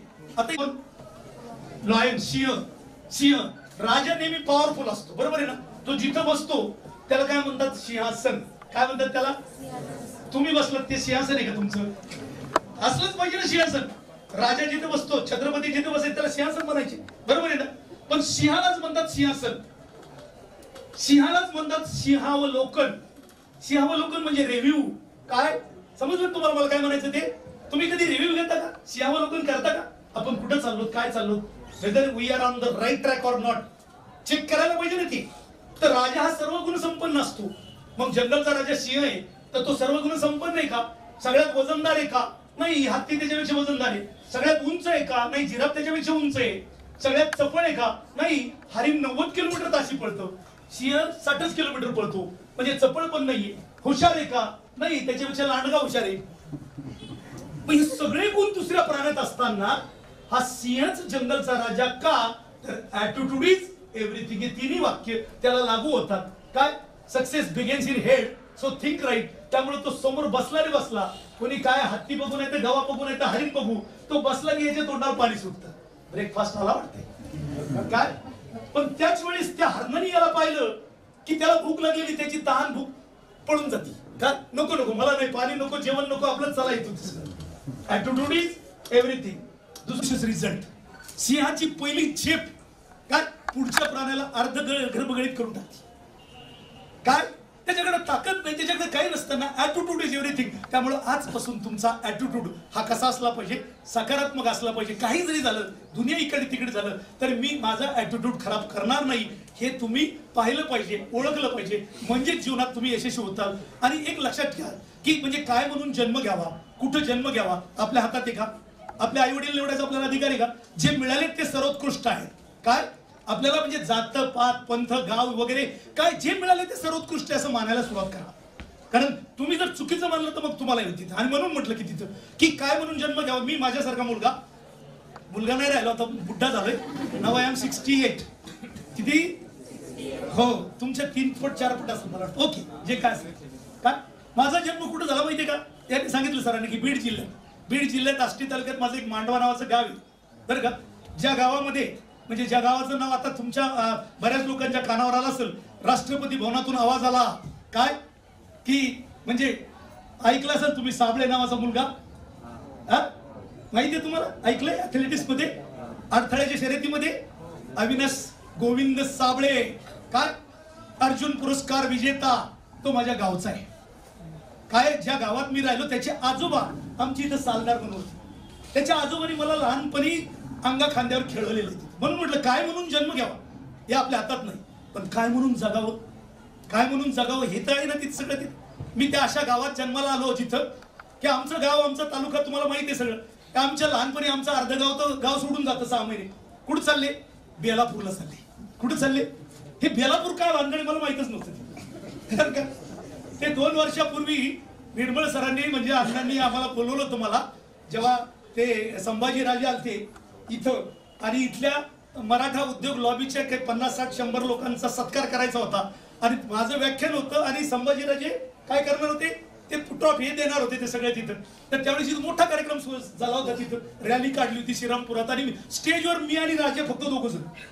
मी म्हटलं की त्या अधिक ताईंना तरी वरती घ्या, कारण त्या नगराध्यक्ष होते. प्रोटोकॉल अजिबात जमणार नाही. म्हटलं आता आपण काय, आपण बाहेरचे माणसं आहेत, तुम्ही जसं इथं बसा म्हणले ते बसले, खाली उतरा म्हणलं उतरले. तिथं काय म्हणून काय म्हटलं तिथं की आमच्याकडे उठसूट लोक बेलापूरला जातात. बेलापूर मला कळत नव्हतं, म्हणजे कुठल्याही साखर कारखान्यावर जरी गेले, माळेगावला गेले तरी बेलापूर काय, आणि बेलापूरला गेले तरी बेलापूर. बेलापूर म्हणजे साखर कारखान्यावर झोपडी टाकायची, तिथे काम करायचं तिथं. अशा परत एक शेतकरी आणि धार्मिक कुटुंबात जन्म झाला. काय शेतकरी आणि धार्मिक कुटुंबामध्ये मी 5वीत होतो. माझे आजोबा माझे पहिले आयकॉन, कोणाचा तरी आदर्श आणि कोणाची तरी प्रेरणा लागते. महात्मा गांधींनी सांगितलंय behind every success there is 99% is the labour and 1% is luck. काय म्हटलं ते? 99% कष्ट, 1% नशीब. पण आम्ही सर्वसाधारण माणसाच्या उलटा करतो. काय करतो? देरे हरी खटल्यावरी, काय देरे हरी पलंगावरी, काय नाही तर मग आणखी लोक समय से पहिले और भाग्य से ज्यादा किसी को कुछ नहीं मिले. तुमचा समय कधी येणारच नाही असं जर बोलला तर. काय म्हटलं मी? असं बोलायचं नाही तिथं. त्यामुळे माझे आजोबा का करत माझे आदर्श होते, कारण मी 5वीत होतो तेव्हापासून मला म्हणायचे भाऊ आपण शेतकरी माणसं आहेत, का तू शेती नको करू, नको नको, थंडी ऊन वारा पाऊस, काय धोतर फाटलेले जोडो तुटलेलं आहे, तू शिकला पाहिजे, तू साहेब झाला पाहिजे ना आपल्या दारात जीप आणलं पाहिजे. तेव्हा 3च गाड्या, जीप, अँबॅसेडर आणि प्रीमियर पद्मिनी. काय ज्या घरात सायकल नव्हती आणि ते स्वप्न दाखवत होते कशाचं, मला जीपचं वगैरे, साहेब झाला पाहिजे तिथं. त्यामुळे मी अभ्यास करत राहिलो 7वी पर्यंत. तर खरं सांगा आमच्या पायात चप्पल नव्हती. म्हणजे इतकं हे सांगण्यासारखी गोष्ट नाही की आम्हाला आंतरवस्त्र नावाचं माहित नव्हतं तेव्हा. आता तर मुलगा जन्माला आला की त्याला 3 आहेत, काय काय एक नाही, ते शो करता भिजवतो म्हणून आणखीन काहीतरी ते लावतो. काय विचारू नका तसं. पण आमच्या तर म्हणजे चड्ड्याच बोल्या होत. पण आता ठीक आहे, मी म्हणतो की मी नशिबान आहे की त्या माता पित्याच्या पोटी जन्म घेतला म्हणून इथपर्यंत आलो. जर अशा 3 चड्ड्या घेतल्या असतात येऊ शकलो नसतो, बरोबर आहे का नाही. आणि म्हणून कधी असं वाईट समजायचं नाही. तर माझ्या आजोबा म्हणायचे की तू साहेब झाला पाहिजे तिथं. 8 किलोमीटर पायी जायचो, पायी यायचो, शेतात काम करायचो आणि रात्री रॉकेलची चिमणी, रॉकेलच्या दिव्यावर अभ्यास करायचो. माझे आई वडील सगळे अडाणी होते. ते माझी आई फक्त कधी कधी डोळ्यातून पाणी आणायची, मला म्हणायची भाऊ नाना म्हणजे तुझ्या आजोबाचं स्वप्न आहे की तू साहेब झाला पाहिजे, साहेब झाला पाहिजे. आम्ही पुस्तक उलट धरले की काहीच कळत नव्हतं. पण म्हणजे जुनी मॅट्रिक पास झालो तेव्हा आमच्या मराठवाड्यातला निकाल म्हणजे 8-10% पुढे लागत नव्हता. सगळाच निकाल 15-20% पुढे होता. पण आमच्याकडे तर 5-7% होतं. मॅट्रिक पास माणूसच कसा ते आम्ही पाहिलाच नव्हता. आणि कधी कधी म्हणजे मॅट्रिक पर्यंत जायचं, फेल झाला की तो यायचं शेतात काम करायचं आणि त्याला विचारलं तू काय शिकला रे, ते म्हणतो मी नॉन मॅट्रिक पास आहे. हा वर्ड होता पहिला तुला, जरा ताईंना विचार नॉन मॅट्रिक, बरोबर की नाही. मी नॉन मॅट्रिक पास आहे म्हणजे मॅट्रिक नापास आहे, दुसरं काय नाही तसं. पण मी पास झालो. माझ्या आजोबा मी म्हटलं इतके कर्तृत्ववान होते की ते म्हणजे शेतकरी होते, परंतु 12 बलुतेदार असतात ना त्याच्यापैकी 5-6 बलुतेदाराचे काम त्यांच्यापेक्षा त्यांना चांगले यायचे. म्हणजे तेव्हा लाईट नव्हती, इलेक्ट्रिक इंजिन नव्हतं, मोठा असायचा बैलाचा मोठा. तर माझे आजोबा ते चमडं घेऊन यायचे बाजारातून, मोठ शिवायचे, थेंब गळत नव्हता. सुतार, लोहार, चांबार म्हणजे वडारी, घिसाडी. लहानपणी 5वीत असताना मी तो भाता फुकलाय. म्हणजे धार लावायचं तुम्हाला किती लोकांना कळतं मला माहित नाही, म्हणजे कळत असेल काही ग्रामीण भागातले असते तर तो भाता फुकला मी. माझे आजोबा म्हणायचे कुठलंही काम हलकं नसतं, तुम्ही किती एक्सलन्सनी करता. काय म्हटलं मी? एक्सलन्सनी करता त्यावरती तुमचं यश अवलंबून आहे. काय म्हटलं मी? त्यावेळेस. आणि म्हणून मी तिथून माझे संस्कार झालेले. माझी आजी 5वीत होतो तेव्हापासून मला म्हणजे काय म्हणायची की तू पोथ्या वाचायची. मी मॅट्रिक घुसतो साधा न्यूजपेपर सुद्धा पाहिला नव्हता, अकॅडमिक पुस्तक आणि पोथ्या. पण मी पास झालो, तोही म्हणजे 67% मार्क मला मिळाले. म्हणजे त्यावेळेस आम्हाला 7वी पासून इंग्रजी होती, त्यामुळे मला त्या काळात 67% मार्क मिळाले. गणित 7 विषय होते, गणितात 100 पैकी 94, सायन्समध्ये 90 आणि इंग्रजीत 35. किती नापास होता पास झालो कसं नाही तर नापासच होत होतो. मग 35 ला 67 द्यायला किती वर लागला असेल ऍव्हरेज करायला तिथं. पण माझ्या आजोबा म्हणायचे माणूस बदलत नसतो, माणसाचा स्वभाव बदलत नाही, पण परिस्थिती आणि घटना माणसाला घडवत असतात. माझी परिस्थिती होती, मी शेतकरी होतो आणि घटना घडली, मी पास झालो आणि मग मी शिक्षणासाठी औरंगाबादला गेलो. वयाच्या 16व्या वर्षी मी तोपर्यंत माझं जग 7 किलोमीटर मध्ये होतं. मी लांबून एसटी पाहिली होती पण कधी टच केला नाही, कारण 20 पैसे लागायचे त्याच्यात बसायला, तेही आमच्याकडे नव्हते. पण काय म्हटलं मी, माझ्या आजोबा म्हणायचे की माणूस बदलत नसतो, माणसाचा स्वभाव बदलत नाही, परिस्थिती आणि घटना माणसाला घडवत असतात. माझी परिस्थिती, माझी घटना घडली, मी औरंगाबादला शिकायला गेलो. मी BSc झालो, नोकरी लागत होती मला. प्रायव्हेटमध्ये कंपन्यामध्ये MSc केमिस्ट्री केलं तर इंडस्ट्रीजमध्ये लागत होती, मग मी MSc केलं. तरी मी म्हटलं नाही, मग मला सरकारी नोकरी पाहिजे. साहेब म्हणजे सरकारी नोकरी, खाजगी नाही. मग म्हटलं ते नोकरी लागत नाही तोपर्यंत आपण LLB करू म्हणून. मी LLBच्या फर्स्ट इयरला असताना एक परीक्षा दिली, तेव्हा एम्प्लॉयमेंट एक्सचेंज होतो. कॉल आला, तो होता म्हणजे RFO, रेंज फॉरेस्ट ऑफिसरचा. मी रिटर्न टेस्ट पास झालो आणि फिजिकल टेस्टसाठी दौलताबादचा किल्ला ते बाबा पेट्रोल पंप 15 किलोमीटर मी दुसरा आलो, पण ओरल मध्ये नापास झालो. ते काय पासवाल्याला कळतं, बाकीच्यांना नाही. 60 महिन्यानंतर मला एक कॉल आला की स्टेट बँक ऑफ इंडियामध्ये कॅश ऑफिसरच्या जागा येतात, 200 जागा ऑल इंडियातून आहेत म्हणे, परीक्षा द्या. दिली परीक्षा, पुण्याला गेलो. पुणे मुंबई 2च ठिकाण होती तिथं. 20,000 विद्यार्थी बसले आणि I stood 6th rank in all over India. 6वा आलो आणि 28 ऑगस्ट 1979 ला मी स्टेट बँकेत जॉईन झालो. मग माझं आणखीन जग बदललं. त्याच्या अगोदर मी जेव्हा कॉलेजला गेलो ना, तेव्हा मला भूक लागली होती वाचण्याची. काय आणि मग इतकं वाचन ग्रंथालयात बसायचो वगैरे वगैरे, कारण मला माहित होतं की अगोदर मी छत्रपती शिवाजी महाराज आंबेडकरांना वाचलं होतं तिथं. छत्रपती शिवाजी महाराज म्हणजे कोण येतं, शिवाजी याचा काय अर्थ काय होतो, तर शिवाजी म्हणजे शिका वाचा जिंका. काय शिका वाचा जिंका. बाबासाहेब आंबेडकर, तुम्हाला त्यांच्याबद्दल मला सांगायची गरज नाहीये. काय ते कुठे जन्म झाला, त्यांनी कशाच्या जोरावर एवढे मोठे झाले, ते कशाच्या जोरावर. त्यांच्या हातात नेहमी 24 तास पुस्तक असतं, संविधान असतं. माहिती आहे तुम्हाला ते संविधान. आंबेडकर काय म्हणायचे, त्यांनी काय संदेश दिला, त्यांनी शिक्षित व्हा, संघटित व्हा आणि संघर्ष करा. हे त्यांचं कोट आहे ना. शिक्षित म्हणजे शिक्षण घ्या, संघटित व्हा म्हणजे एकी ठेवा, युनायटेड राहा आणि संघर्ष करा म्हणजे एकमेकाचे डोके फोडू नका असं नाही सांगितलं त्यांनी. परिस्थितीशी संघर्ष करा, जी परिस्थिती ना घाबरू नका, त्या परिस्थितीशी संघर्ष करा आणि तुम्ही मोठं व्हा. आंबेडकरांनी काय सांगितलं तिथं की जर तुमच्याकडे 2 रुपये जर असतील तर 1 रुपयाची भाकर घ्या आणि 1 रुपयाचं पुस्तक घ्या. भाकरीने एका वेळेची भूक भागेल, पण जन्मभराची भूक भागवण्याची ताकद या पुस्तकात असते. हे सांगितलं कुणी, आंबेडकरांनी. आपण शिकणार का नाही त्यांच्यापासून, काय शिकणार का नाही, घेणार. ते वारले तेव्हा त्यांच्याकडे 35,000 पुस्तकं त्यांच्या लायब्ररीत होती. तुमच्याकडे किती पुस्तकं आहेत तुम्ही मला माहित नाही, म्हणजे तुमच्याकडे किती लायब्ररी. तुम्ही आई बाबाला मोबाईल 10,000चा मागताल, मागू नका, पण त्यांना सांगा की दरवर्षी मला 5 पुस्तकं 2 पुस्तकं कमीत कमी मला आणून द्या, बाकी काही नका देऊ तिथं. कारण तुमचं जीवन घडवायचं असेल तर हे फक्त पुस्तक, कारण पुस्तक चांगलं जर असेल, पुस्तक जर असेल तर तुमचं मस्तक घडेल, आणि जर मस्तक चांगलं घडवायचं असेल तर पुस्तकाशिवाय घडणार नाही. माझा हा अनुभव आहे. काय माझा हा अनुभव आहे, आणि म्हणून हे समजून घेतलं पाहिजे. आणि म्हणून मी स्टेट बँकेत जॉईन झालो. तिथं तोपर्यंत वडील 60 रुपये द्यायचे, हाताने स्वयंपाक करायचो, पत्र्याची पेटी, स्टोर राखेल, काय ती पत्ती वगैरे सगळं. पण बँकेत गेल्यावर मग मात्र माझं जग बदललं तिथं. अरे बापरे, तिथं सगळे काय म्हणजे जैन, मारवाडी, गुजराती, सिंधी माणसं मोठमोठे, 2-2 हजार 3-3 हजार रुपयाच्या लिमिट. मी कर्ज अधिकारी झालो. मी 79 ला लागलो, 85 ला फील्ड ऑफिसर झालो, 90 साली ब्रांच मॅनेजर झालो आणि 92 साली मी नोकरी सोडली. काय केलं, नोकरी सोडली. आता सरांनी सांगितलं VRS वगैरे, तिथं VRS 15 वर्षानंतर होती. मी 13च वर्ष नोकरी केली, कारण माझ्या डोक्यात भरलं होतं.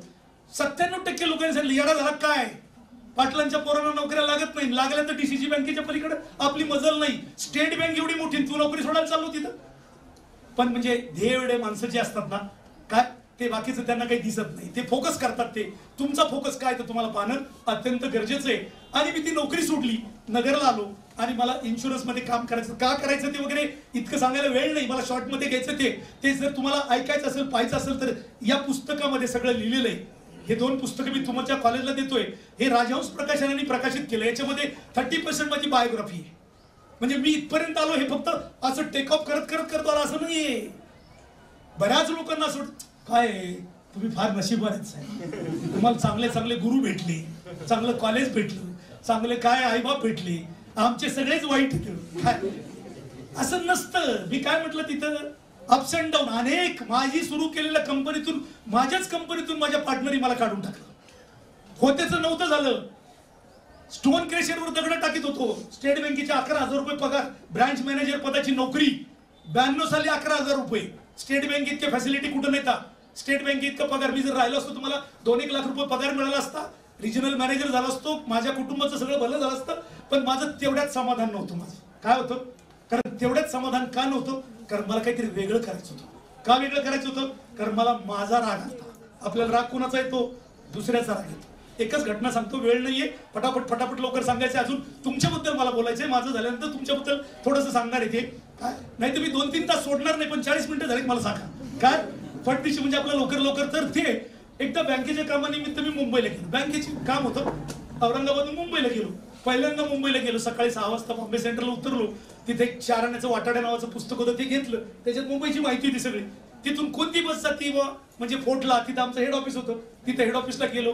ते झालं, काम झालं. तिथं माझा एक मित्र बिडून आला. मी औरंगाबादून आलो, तो बिडून आला. त्याचं नाव पराग देशपांडे. अरे म्हणलं पराग तू पण आला? हा बरं झालं.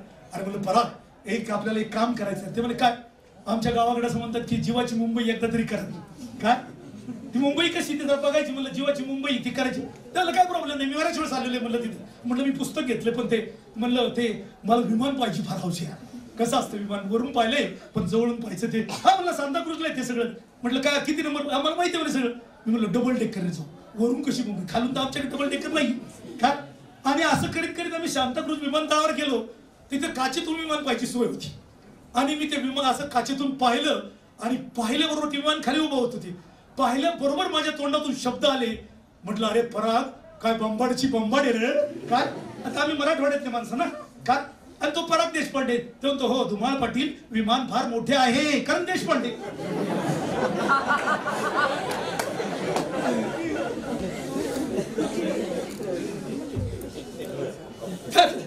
तर ते मला विमान मोठे खरं. मी म्हणलं खरे पराग चाल इथून मुंबईवरनं लंडनचं भाडं किती असेल रे. ते मला हे बघ आपल्याकडे एक मन आहे, ज्या गावाला जायचं नाही त्या गावचा रस्ता विचार. तुला जायचं का लंडनला? म्हणलं नाही. ते बी खरंच आहे. मग कशाला विचारतो? म्हणलं ते बी खरंच आहे. तेवढ्यात एक माणूस होता बाजूला, तो हिंदी बोलत होता. हिंदी बोलत होता.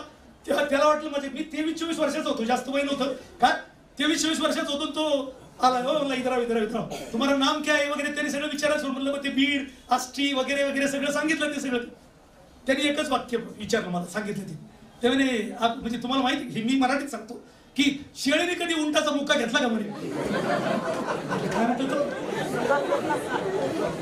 मला काही कळलं नाही सगळं. ते म्हणलं म्हणजे whether it is practically possible, जरी ठरवलं तर शेळी कुठं उंट कुठं ते कसं काय अटॅच व्हायचं काय. मी म्हटलं म्हणजे काय. ते म्हणे आदमी ने हमेशा औकात में रहना चाहिए. काय म्हणतो त्यांनी माझ्या अवकातच काढ. काय म्हटलं तुमची अवकात ते शेतावर जायचं ते बुंबुम करी बारीक चालणार तेवढंच बघा. त्याच्यापेक्षा काय इतका राग आला. आमचे आजोबा चपला घासू नये म्हणून चपला नाळ ठोकायची. तेव्हा काय चपला घासू नये वापरू नये म्हणून माझ्या पायात तर बुटबीट काय नव्हते हो बरं का. एक चप्पल ठेवून एक ठेवून द्या म्हणलं साला हराम बरं का. पण म्हणलं यार साला मुंबईत पहिल्यांदाच आलो. इथं डॉन बीट बरेच कोणीच नाही. पहिल्यांदाच मुंबई आलो. उगत तो राग गटा गटा गटा गटा गिळला काय. आणि मी परत त्या काचेवट पाहिलं तर त्या पायरीवरनं लोक चढत होते वरती, विमानात चढत होते. मी म्हणलं अरे हे वर चढतायत, त्यांना 2 पाय 2 डोळे 2 हात एवढं सगळं. मला भीती आहे. मग ते चढतायत तर मी का नाही. तर माझ्याकडे पैसे नाहीत. काय म्हटलं मी. आणि मला वाचायची खूप सवय होती पहिल्यापासून. तिथं बिरबलाच्या गोष्टी ऐकल्या होत्या. आणि बिरबलाची एक गोष्ट होती की ए पी दिन जाएंगे और अच्छे दिन. मला राग आलता पण त्याचा नाही. मी माझा राग माझ्यावर घेतला. म्हटलं ओके एक ना एक दिवस मी आता विमानात बसल्याशिवाय राहणार नाही. त्याच्या अगोदर म्हणजे माझे स्वप्न मोठे होते.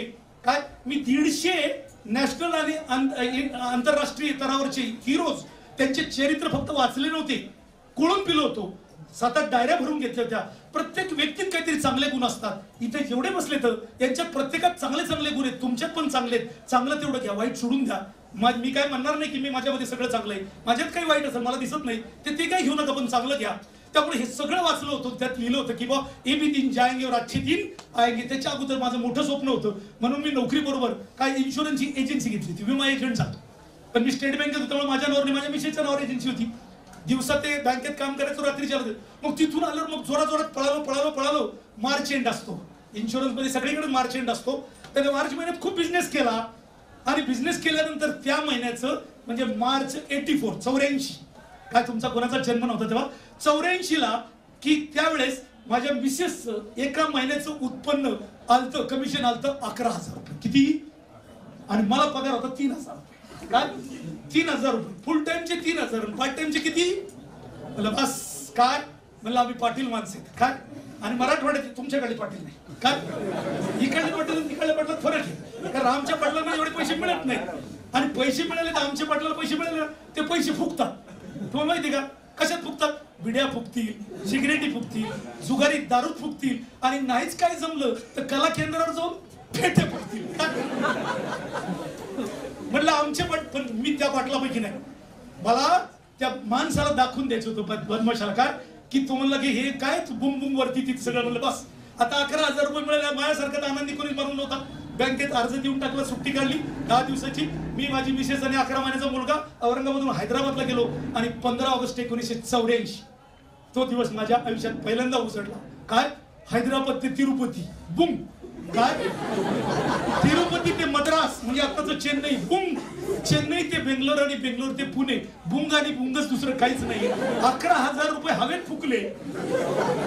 पुण्यात आल्यावर माझी मिसेस, मी म्हणलं हे औरंगाबादला गाडी कोणती? आम्ही जनता गाडीत बसणारे माणसं, हा दाखवून उभं राहणारी जनता गाडी. मी म्हणलं सगळ्यात भारी गाडी कोणती? तुम्ही हिरवी गाडी. तेव्हा ते एसीआर झालं होतं ना, आणि ते हिरव्या गाड्या आल्या. ते म्हणे हिरवी गाडीला मागे चाल, म्हणलं हिरव्या गाडीतच. आता ते दम निघत नव्हतं ना. 11,000 रुपये होते ना सगळे. 11,000 रुपये गेले, पण त्याने जो कॉन्फिडन्स बिल्डअप झाला कशामुळे झाला? मला त्या माणसाचा राग नाही आला, माझा राग आला की माझ्यात काय कमी आहे, एक ना एक दिवस दाखवून देईल. आणि मग मी म्हटलं की मी इन्शुरन्स कंपनी का त्याच्यामध्ये काय काम केलं ते सांगत नाही तुम्हाला, परंतु 16व्या वर्षी 7 किलोमीटर मध्ये होतो. At the age of 45 I had visited 45 countries. 45 देश पाहून आलोय. 45 देश. तुमच्यापैकी किती लोक विमानात बसले? एक. अरे वा, तो एनसीसी मधून बसला. ते आम्ही एनसीसी करू तर आम्ही पण बसू. त्या रस्त्याने गेलाय म्हणजे तुम्ही प्रत्येकाने नाही जायचं. बरं तुमच्या जाऊ दे, नका बसा राहते का. तुमच्यापैकी किती लोकांना विमानात बसा वाटतं? नाही काय, काही लोकांनी अर्धे हात केले म्हणजे विमान पाहायचं पण बसायचं काय. अरे कमीत कमी बडी सोच, कडी मेहनत आणि पक्का इरादा जर असेल ना. काय म्हटलं मी? बडी सोच, कडी मेहनत आणि पक्का इरादा. आपल्या देशाला स्वातंत्र्य मिळाले, 75 वर्ष झाले. काय झालं? गरिबी आणि श्रीमंतीची दरी. तुम्ही जरा इकडे बेलापूरचे असल्यामुळे तुम्हाला जर थोडं वेगळं का होतं, कारण तुम्ही स्वतःला मोठे समजत असताल. बागायतदार काय, बागायतदार तिथं तुम्ही, आम्ही आमच्यासारखे गरीब माणसं. पण तुम्हाला सांगतो तिथं की म्हणजे पारनेर तालुक्यात सगळ्यात जास्त शिक्षक काय येतं? सर्वे केला का कधी? कारण ते आई वडील म्हणतात की बेटा तुला शिकावं लागेल, नाही तर तुला गोदी कामगार म्हणून मुंबईत जावं लागेल. काय करावं लागेल? 2च रस्ते, शिक नाही तर गोदी कामगार. काय म्हणलं मी? माझ्या आजोबा म्हणले तू शिक. साहेब वाले आपली दाढी 1.5 लाखाची गाडी आण. मी जेव्हा माझ्या आजोबाच्या पुढे 5 लाख रुपयाची कार निवडून उभा केली. काय केली? किती आनंद झाला असेल त्यांना. इमोशनल ड्रीमिंग, भावनात्मक. तुम्ही कोणासाठी जगताय? स्वतःसाठी नाही, माझ्या आईसाठी, वडिलांसाठी, माझ्या गुरुसाठी, यांच्यासाठी जगावं लागतं ते सगळं. मग तुम्हाला मिळतं. तुम्हाला तुमच्यासाठी जगलं तर मग तुम्हाला काही मिळणार नाही तिथं. काय म्हटलं मी? आणि म्हणून अशा रीतीने जीवन जगत असताना मी नगरला आलो. माझ्या कंपनीतून, म्हणजे मला 2 नंबरचं काम येत नाही, 1 नंबर मी कधी सोडत नाही. काय 47 लाख लोकांना टर्म इन्शुरन्स होता तो. म्हणजे टर्म इन्शुरन्स तुमच्यापैकी बऱ्याच लोकांना कळायला पाहिजे, तुम्ही कॉमर्स येते. काय टर्म इन्शुरन्स म्हणजे मोटरसायकलचा विमा असतो ना, 1 वर्षाचा. 1 वर्षाचं वर्ष झालं संपलं, तसं तो 60 रुपयात 1 लाखाचा भारत सरकारचा विमा होता. प्रायव्हेट इन्शुरन्स कंपन्या नव्हत्या. आणि त्यामध्ये 47 लाख लोकांना मी विमा दिला. महाराष्ट्र, आंध्र, कर्नाटक, गुजरात, मध्य प्रदेश, गोवा 17 ऑफिसेस माझे होते. आणि मी एकटा जीव साधायची. मुलं, मला 2 मुलं लहान होते. 18-18, 20-20 तास काम करत होतो. म्हणजे 20 वर्ष मी 15 लाख किलोमीटर जर्नी केला बाय कार. दर रविवारी रात्री नगरपासून, नगरला मी राहतो, नगरपासून कमीत कमी 400, 500, 600 किलोमीटर दूर रात्री 10 वाजता तिथून परतीला मी आणि माझा ड्रायव्हर, तो कधी गाडी चालवायचा, मी कधी गाडी चालवायचा. नगरला यायला मला सकाळी 5, 6, 7, 8 जरी वाजल्या तर 10 वाजता मी माझ्या खुर्चीत असणार. कारण तो ट्रस्ट होता, विश्वास होता की बा ही व्यक्ती दिलेला शब्द पाळतात. म्हणून तुम्हाला जीवनात यशस्वी व्हायचं तर विश्वास निर्माण करणं फार गरजेचं आहे ते सगळं. आणि मग म्हटलं मी एक काही साधे सबसदे काय. मग नंतर मुलं मोठे झाले तिथे. आता माझा मुलगा डॉक्टर आहे, सून डॉक्टर आहे. तारकपूरच्या बस स्टँड समोर लाईफलाईन सुपर स्पेशालिटी हॉस्पिटल आहे, ते माझं तो मुलगा चालतो. माझा दुसरा मुलगा आहे काय महेश नावाचा, तो मला कॉमर्सला घातलं तुम्ही त्याला, कारण मला कॉमर्स शिकवायचं होतं त्याला. आणि तेव्हाच ते BBA स्टार्ट झालं म्हणून तो BBAचा पहिला विद्यार्थी. मग BBA केलं, नंतर MBA केलं. IIPM ला मुंबईला त्यांनी MBA फायनान्स केलं आणि नंतर लंडनला जाऊन त्यांनी मार्केटिंग केलं. लंडनला गेला तर 2 वर्ष 10 लाख रुपये खर्च केले. मी म्हणलं माझे वडील मला 60 रुपये द्यायचे, कारण माझे वडील, मी गरीब बापाचा पोरगा होतो. तुझा बाप श्रीमंत म्हणलं कर पण शिकून घे, कारण शिक्षण हे शेवटपर्यंत तुमच्या कामाला येणार आहे. काय येणार आहे? शिक्षण हे फार कामाला येणार तिथं आहे. म्हणून तो शिकून आला. तो HDFC बँकेत मॅनेजर होता, त्याचं लग्न झालं. शशिकांत गाडे सर जे येतं शिवसेनेचे, ते माझे व्याही येतात तिथं. त्यांचे 2-3 हॉटेल आहेत, त्याच्यामुळे ते एक दिवशी त्यांच्याकडे बारीक बारीक पोरं, म्हणजे याच्यापेक्षा बारीक असणार आहे. आपल्याकडे बहिणीच्या नवऱ्याला दाजी म्हणतात, ते म्हणे दाजी तुम्ही काय नोकरी करता? तुमच्या पप्पानी स्टेट बँक सरकारी नोकरी सोडली, तुम्ही काय खाजगी करता? मग म्हणे काय करू? म्हणे हॉटेल टाका, तुमचा प्लॉट आहे तिथं. आणि मग ते हॉटेल, मी म्हटलं की हॉटेल टाकायचं तर म्हणजे छोटं मोठं नाही, नगरमधलं 1 नंबरचं हॉटेल, ज्या काही फॅसिलिटीज सगळ्या कॉर्पोरेट असल्या पाहिजेत त्या सगळ्या केल्या. 1 केलं, 2 केलं, 3 हॉटेल केले. LPचा गॅस, बाकीच्या सगळ्याच गोष्टी आहेत त्या. मी गेल्या 7 वर्षापासून कुठलंही पैसा कमवण्याचं काम करत नाही. देवाने मला इतकं दिलं. मला असं वाटलं की आता आपली जबाबदारी आहे आता समाजाला परत देण्याची. आणि म्हणून ते सरांनी सांगितलं तसं 95 सालापासून मी DIC ला, जिल्हा उद्योग केंद्रामध्ये, जे न्यू एंटरप्रिनरशिप डेव्हलपमेंट प्रोग्राम असतो, MCED म्हणतात त्याला, तर त्याचा फॅकल्टी मी होतो तिथं, की मुलांना सांगायचं. मी टेक्निकल गोष्टी सांगत नव्हतो, पण ओपनिंगला सांगायचो. आणि मी सांगायचो की माझ्यासारखा मुलगा, आमच्याकडे काळा पाषाण दगड सुरुंग फोडताना, घनगुटेरी विहिरी फोडताना एक खपरा उडाला, तो इतका अंकुचितार, तो इथं लागला. जवळून पाहिले तर माझ्या अजूनही इथं खून आहे, 7वीत असताना घडली होती. आता मरेपर्यंत जाणार नाही तिथं. काय म्हणजे माझ्यासारखा दगड फोडणारा माणूस, 8 किलोमीटर पायी जाणारा माणूस जर इथपर्यंत येऊ शकतो, तर आज तर तुम्ही करलो दुनिया मुठ्ठी में. काय कमी आहे तुम्हाला? म्हणजे सगळं ज्ञान मुक्त आहे, मोफत आहे, एवढे सगळ्या फॅसिलिटीज तुम्हाला. तुम्ही कुठेच गेला पाहिजे, कुठेही जाऊ शकता. पण if you believe than you can. तुमच्यावर विश्वास असेल तर जाऊ शकता, नाही तर नाही. म्हणून मी सोशल काम करतो. काय मी कोरोनाच्या काळामध्ये आमचं हॉटेल 58 लाख रुपयांनी तोट्यात होतं, पण तरीही 50,000 टिफिन फ्री वाटले. मी स्वतः 25 लाख रुपये खर्च केले. कारण माझे आजोबा म्हणायचे की 1919 साली कॉलरा प्लेग पटकीची साथ आलती आणि गावाचे गाव उद्ध्वस्त होत होते. तशीच वेळ आता आलती, तुम्हाला माहिती आहे. तर म्हटलं समाजासाठी काहीतरी. आणि म्हणून व्हॉट्सअपवर पाठवलं आणि 50,000 डबे फुकट वाटले, फ्रीमध्ये वाटले तिथं. आणि रोज तिथं मी अन्नछत्र चालवतो, माझ्या आईवडिलाच्या स्मरणार्थ चालवतो. त्याच्यापेक्षा पुढे जाऊन मी, की यांनी सांगितलं तसं, की माझं एक फाउंडेशन, मला 1000 मुलं दत्तक घ्यायचे. दत्तक म्हणजे घरी नाही आणायची, 10वी-12वीची मुलं, नाही तर बायको जेवायला देणार नाही. ती म्हणून तुमचं करता करता थकले, आता अजून कुठं, आता ते घरी नाही आणायचे. परंतु त्यांना मला फायनान्शियल आणि सोशल आणि इकॉनॉमिक म्हणजे एज्युकेशनल सपोर्ट द्यायचा आहे. त्यांना उद्योजक बनवायचंय, नोकरी मिळत नाहीत. आणि ते मोठे झाल्यावरती त्यांनी मला पैसे परत रिफंड करू नयेत. काय पण त्यांनी आणखीन 2 मुलं दत्तक घ्यावेत, कारण मी एकटा थोडी पूर्ण आहे समाजात. काम खूप मोठं आहे ते सगळं, हे तर करतोच आहे. आणि मी आठवड्याला एका कॉलेजला जातो, म्हणजे साधारणतः कॉलेजला जाऊन तिथं विद्यार्थ्यांना माझे अनुभव सांगतो आणि विद्यार्थ्यांच्या यशाचा मंत्र सांगतो. हे पुस्तक तुम्ही वाचत नाही तर वाचलं नाही म्हणून तुम्ही येणार नाही तिथं. हे पुस्तक माझं राजहंस प्रकाशनाची 2री आवृत्ती झाली, अमेरिकेत गेलं तिथं.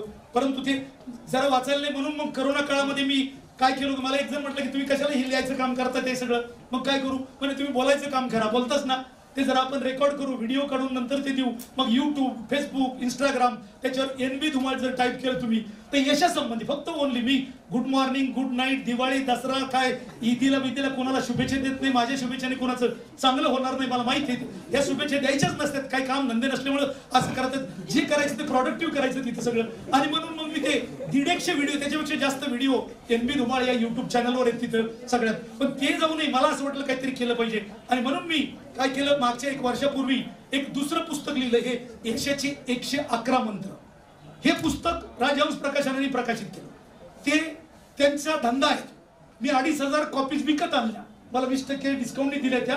त्यापैकी 1000 पुस्तकं माझा जन्म बीड जिल्ह्यात झाला म्हणून बीड जिल्ह्याच्या म्हणजे ग्रंथालय अधिकाऱ्याला दिल्या आणि 1000 पुस्तकं नगरच्या ग्रंथालय अधिकारी गाडेकर म्हणून येतं आणि त्यांना म्हणलं अ ब क नावाचं जिथं जिथं सार्वजनिक वाचायला असेल तिथं तिथं यांना पाठवा. माझं पुस्तक मुंबई पुण्यात कोणी नाही वाचलं तर चालेल, मला गरज नाही त्याची, पण माझं पुस्तक मला असं वाटतं गावाकडला जो आहे, ग्रामीण भागातला जो आहे, माझ्यासारखा जो आहे, त्यांनी वाचावं आणि त्यांनी मोठं व्हावं हा उद्देश हा होता तो. पण त्यांचा धंदा आहे सगळा तिथं, म्हणून मी हे पुस्तक लिहिलं ते हे कुणाकडे दिलं नाही. काय केलं मी म्हणलं त्यांना दिलं की मला ते विकायचं नव्हतं ते, म्हणून मी याच्या 10,000 प्रति प्रिंट केल्या. किती 10,000 प्रिंटिंग. आणि मी विकत नाही, आतापर्यंत मी जवळजवळ 12-15 लाख रुपयाचे पुस्तकं तरुणांना भेट दिलेले आहेत, म्हणजे त्यांनी मोठं व्हावं हा उद्देश आहे तिथं. याच्या 10,000 प्रति काढल्यानं काय केलं मी ते, तर ते मी म्हणजे परत तेच केलं. पण मी आता आठवड्याला एका कॉलेजला जातोय, आज तुमच्या कॉलेजला आलोय, याच्या 111 प्रति मी सरांना आता ताईंना हँडओव्हर केलेल्या आता. ते यासाठी की तुम्ही 111 कमीत कमी 100 मुलं ऍट अ टाइम 4.5-5 तास लागतात वाचायला. काय 4.5-5 तास, 5 तासात तुमचं वाचून होईल की नाही वाचून तिथं, म्हणजे सगळ्या मुलांना. आता इथं खूप मोठं कॉलेज आहे, पण म्हणजे इकडे बाजूला ताईंनी सांगितलं पुढच्या वेळेस आलं तर त्या कॉलेजला परत 111 पुस्तकं देईल, म्हणजे पण तुम्ही ते वाचले पाहिजेत, नाही तर पुस्तकं द्यायचे बिन तुम्ही वाचणार नसाल तर काय फायदा त्याचा. काय म्हणजे हे करावं तुम्ही, यासाठी मला असं वाटतं. आणि आता शेवटी तुमच्याबद्दल थोडंसं मला सांगायचंय की मित्रांनो, IAS होणं, IPS होणं, IRS होणं हा काही ऍक्सिडेंट नसतो. अपघात आहे का तो, अपघात आणि IAS झाले होय असं कधी झालं का नाही. चांगलं कर्म, चांगलं काम, म्हणजे चांगला ऍटिट्यूड, दृष्टिकोन बरं का, चांगल्या सवयी, चांगली संगत जर तुम्ही रोज जर केली तर एक ना एक दिवस तुम्ही यशस्वी होणार. ही पत्थर के ऊपर की लकीर आहे, काळ्या दगडावरची रेग आहे. काय ही त्याला सांगायची गरज नाही तिथं. मग त्यासाठी आणि समजा जर तुम्ही चुकीचा दृष्टिकोन, चुकीच्या सवयी, चुकीची संगत, चुकीचं कर्म जर रोज केलं तर तुम्ही जीवनात फेल होणार. ही काळ्या दगडावरची रेग आहे, हा निसर्गाचा नियम आहे. निसर्ग हे बघत नाही की तुम्ही पुरुष आहेत का स्त्री येतं, तुम्ही गरीब आहेत का श्रीमंत आहेत, तुम्ही कोणत्या जातीचे येतं, ही जात हे निसर्ग बघत नाही. तिथं तो लॉ बघतो. काय बघतो तो, हा लॉ आहे, हा युनिव्हर्स लॉ आहे. तो लॉ तुम्ही समजून घ्यावा. आणि तुम्ही शिक्षण कशासाठी घेता असा माझा जर तुम्हाला प्रश्न आहे. मी बऱ्याच वेळेस, आज आता वेळ नाहीये आणि मला आणखी थोडंसं बोलायचंय, तेवढा मुद्दा राहिलेला तो कम्प्लीट करायचा आहे. जर विचारलं तर तुमच्यापैकी 95% मुलं म्हणजे इथले नाही म्हणणार, कारण हे जैन आहे. मला काय CD जैन म्हणल्यावर मला थोडं जरा वेगळं वाटलं जाते. काय बरं का, की बा इथं मग जरा ते थोडंसं आता म्हणजे जातपात मी मानत नाही, पण माझा एक व्हिडिओ आहे, मारवाडी गुजराती इतके श्रीमंत का, आणि आमचे बहुजन समाज, आमचे म्हणतो बरं, तुमचे नाही. तुम्ही जर जैन असताल तर माफ करा. काय म्हणजे मला जातीपातीवर मी बोलत नाही, कारण सगळ्यांची जातच एक आहे, सगळ्यांचं रक्त एकच आहे, देवाने दिले म्हणून आपण एकच. त्यामुळं आपली मानव जात ही खरी जाती. काय म्हणून मी म्हटलं की म्हणजे काय, irrespective of caste and religion आपल्याला पुढे जायचं ते. आणि हे जाण्यासाठी तिथं तर ते हे करत असताना काय म्हटलं मी की त्यांना कळतं, त्यांना ह्या MBA ची गरज नाहीये. मारवाडी जैन मध्ये म्हणजे 8-10 वर्षाचं पोरग झालं की ते झाडून घेईल, पुढ्या बांधीन, काय करेल तिथं, त्याला MBA ची गरज नाही, कशाचीच गरज नाही, तो चांगला उद्योजक होतो तिथं. पण आमचे मुलं, कारण आमचे संस्कार असे येतं, पहिलीच घातला की झापड बांधलेली, त्याला हे इकडे तिकडे बघू नको, तू शिकला पाहिजे. तो मग काय म्हणलं मी BA होतो, मोकार होतो वगैरे सगळं तिथं. आणि ते झाल्यानंतर मग पुण्याला जातो, इकडं तिकडं करतो. काय करतो तुमचा मुलगा, तो UPSC करतोय, MPSC करतोय, तो कलेक्टर होणार, तो तहसीलदार होणार, ते सगळं तोही सांगून जातो गावाकडे. आणि तिकडे गेल्यावर 2, 5, 10 वर्ष जातात इथे सगळे. सरकारने त्याच्यात आणखीन थोडं काय केले, आता त्याचं डिबार्टचं वय असतं ना, ते 43 करून ठेवले. तोपर्यंत बोलायचंच नाही, काय तोपर्यंत तुम्ही लागा तिकडे, काय लागा. आणि 43 वर्ष झाल्यानंतर समजा जर झाला नाही, दरवर्षी आपल्या महाराष्ट्रातून 25 लाख विद्यार्थी या UPSC MPSC ला अपियर होतात. त्याचं पर्सेंटेज किती सिलेक्शन माहिती तुम्हाला, 400-500 मुलं सिलेक्ट. काय पर्सेंटेज किती आहे, पॉईंट नॉट 1 आहे. तुम्ही करू नये असं नाहीये, पण काय त्याची उंची आणि खोली, nothing is impossible in the world, everything is possible. पण त्यासाठी you have to sketch its at the height and depth. जितना गहरा पाणी उतनी ऊंचाई से छलांग मारो. पाणी 2 फुटाचं, तुम्ही जर 15 फुटावर उडी मारली, कपाळमोक्ष होईल का नाही तुमचं.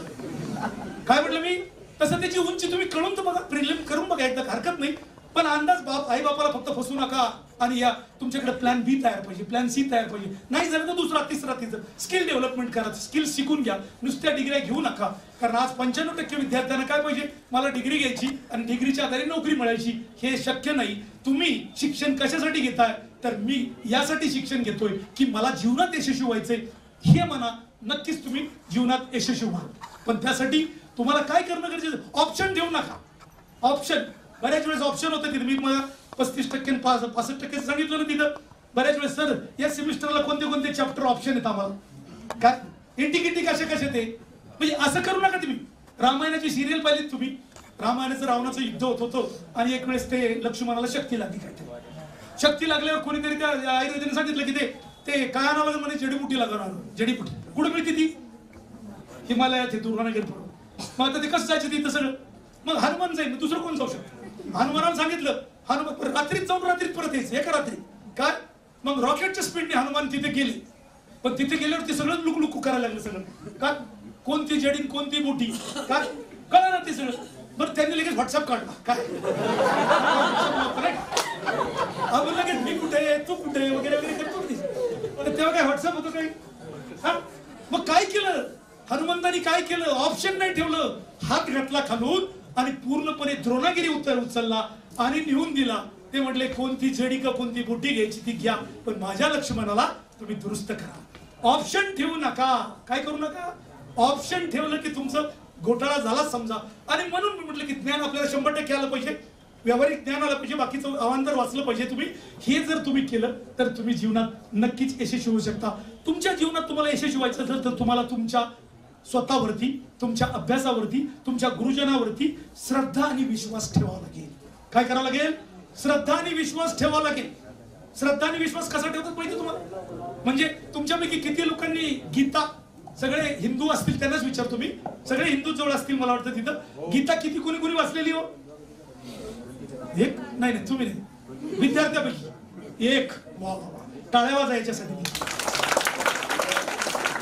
सगळे लोक सांगतात की जगातला सर्वोत्कृष्ट ग्रंथ कुठला असेल तर तो कोणता, आणि तोच आम्ही वाचला नाही. बरं जाऊ दे, ते गीताला आमचे श्रीकृष्णाचं वगैरे ते सगळं युद्ध मारामारे अंक डमक बरं का, म्हणजे ओके भाऊबंदकी त्याच्यामध्ये तिथं तुम्ही म्हणजे ज्ञानेश्वरी किती लोकांनी वाचली हो. मुलींनी वाचली, मुलगा एक आहे, मुली 4-5 4-5. ज्ञानेश्वरी कुठं लिहिली हो, आळंदीला, नेवास. कुणी लिहिली, तुमच्यासारखे हुशार करू तुम्हीच राहू काय. तेव्हा हे नाही म्हणतात. ज्ञानेश्वरी बद्दल असं सांगतात, काय झालं ज्ञानेश्वरी कशी लिहिली सांगतो तुम्हाला. की वयाच्या 16व्या वर्षी ज्ञानेश्वर ध्यानस्थ बसले होते. त्या गावात एक माणूस मेला होता, त्याची प्रेत यात्रा चालली होती आणि देवा वेशीत झाल्यावर ते टेकतात ना विसाव्याला, ते टेकलं तिथं.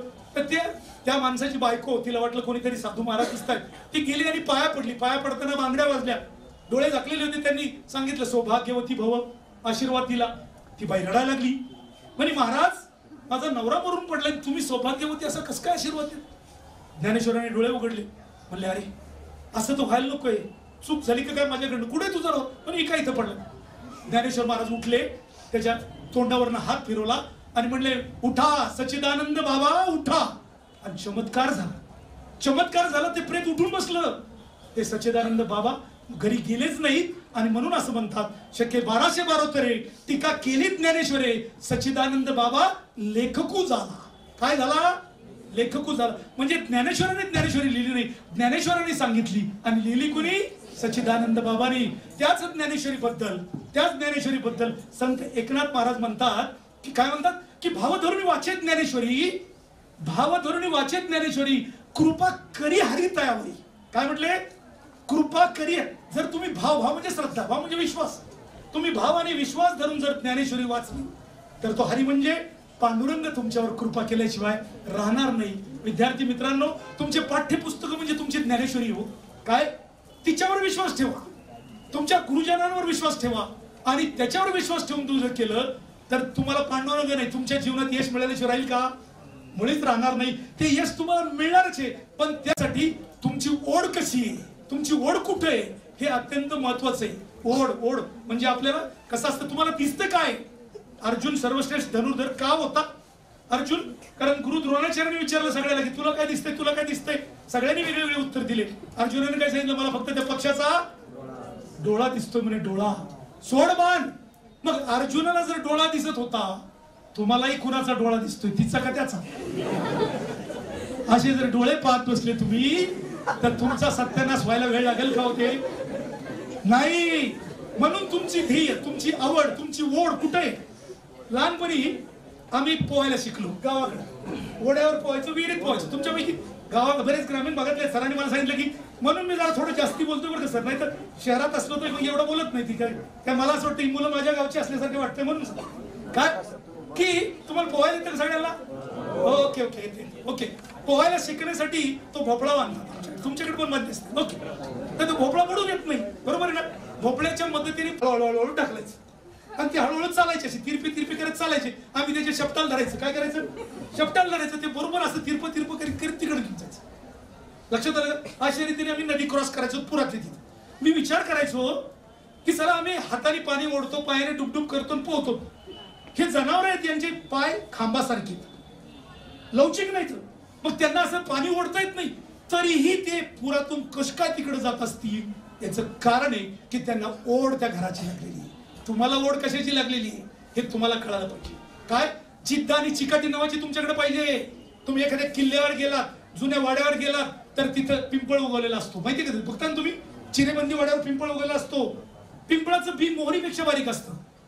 कावळा ते म्हणजे काय फ्रूट खातो आणि त्याचे सी वाटत ते खाली पडतं, अतिशय बारीक भेगेत पडतं ते, आणि त्याच्यातून पिंपळ उगून येतो. तुम्ही छेनी हातोडा घेऊन ते काढायचा प्रयत्न केला नाही, निघू शकत. एवढी चिद्द आणि एवढी चिकाटी जर पिंपळात आहे, तर तुमच्यामध्ये थोडी बी चिद्द नाही. तुम्हाला थोडाही तुमचा राग येत नाही, काय येत नाही? हु आर यू?